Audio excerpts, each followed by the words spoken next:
Hey, hey, hey, how's it going, everyone? I hope you are all doing great. Welcome back to another video. I want to be completely clear and honest right from the start. What we're seeing right now in the markets is not normal. This is not your typical correction or just a temporary scare. The feeling I have, and I'll explain why in a moment, is that we could be approaching a pretty aggressive move in the financial markets. And when I say aggressive, I'm not talking about random panic. I'm talking about a move driven by something much deeper, system liquidity, which I've mentioned in many of my previous videos. So in this video, I want to show you three things. First, what's actually happening and what's really changing in the market. Second, why risk is increasing. I'm personally interpreting all of this both from a macro perspective and in Bitcoin, Ethereum, and the rest of the altcoins. So with that said, let's get started. There's one key thing that many people don't fully understand. The problem isn't Bitcoin, it's not stocks, and it's not even oil. The real issue lies in the system itself, specifically global liquidity.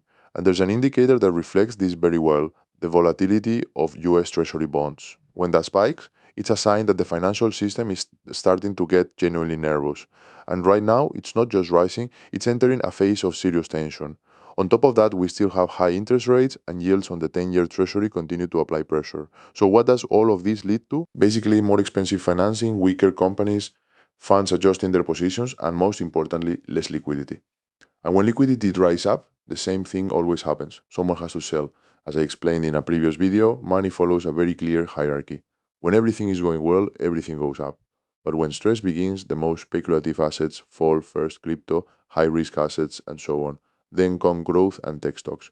After that, less liquid assets, and in the worst case scenario, everything drops. Not because everything is bad, but because someone urgently needs liquidity. Now let's add another key factor: energy. We're seeing geopolitical tensions that directly affect supply. This isn't immediate, but it is cumulative. Costs increase, consumption drops, and eventually it impacts the markets. And my feeling is clear: the market hasn't fully priced in this risk yet. If we combine everything, pressure in bonds, high interest rates, energy tensions, and reduced liquidity, the result could be very specific: forced selling across the board, margin calls, funds reducing risk, rapid liquidation, and at that point, it doesn't matter what the asset is. When liquidity pressure hits, everything gets sold, everything. Now, here's the interesting part. A lot of people think Bitcoin is isolated from all this. Personally, I don't see it that way. If the market drops hard, Bitcoin will likely drop too, but with an important nuance. It may hold up better or recover faster because it has already gone through strong deleveraging phases. Right now, I'm still watching a very clear zone for Bitcoin between $69,000 and $72,000. That area is acting like a magnet. Even if price drops towards $65,000, it doesn't change the main scenario. And this is where most people get it wrong. They see a big candle and react emotionally. But the market works the opposite way. Institutions need you to react. That's why instead of focusing on candles, you need to understand the bigger picture.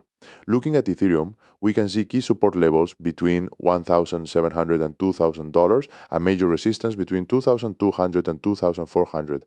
But the volume tells a slightly different story. If you like the video, drop a like and subscribe if you haven't already. Hope you're all doing great. See you in the next one. Stay sharp. Bye.